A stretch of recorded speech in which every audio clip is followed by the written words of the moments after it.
தமிழரசனுடைய நிதி ஆதார கடன் 9 லட்சம் கோடி ரூபாய் இருப்பதாக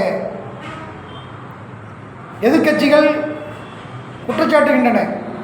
ஆனால் அந்த நிகழ்வானது 9 லட்சம் கோடி என்பது ஏற்கனவே முந்தைய அதிமுக அரசு 4 லட்சம் கோடி வரை கடனாக பெற்றிருந்தார்கள். இப்பொழுது 5 லட்சம் கோடி இப்பொழுது செலவழிக்கப்பட்டிருக்கிறது.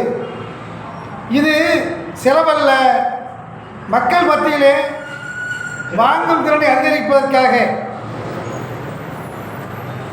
மக்கள் மத்தியிலே முதலீடு செய்யப்பட்டுள்ளது. மக்களுடைய வாழ்வாதாரம் சேர்க்கக்கூடிய வகையில் அந்த நிதி ஆதாரம் பல்வேறு இடங்களிலே சுழன்று கொண்டிருக்கின்றது.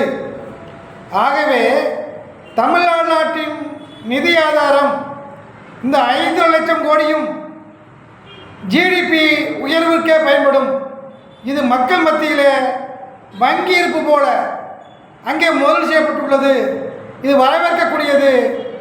இது எதிர்க்கட்சிகளுக்கு இப்படி ஒரு சூழ்நிலை அமையவில்லை என்ற பார்வையிலே பார்க்க வேண்டும்.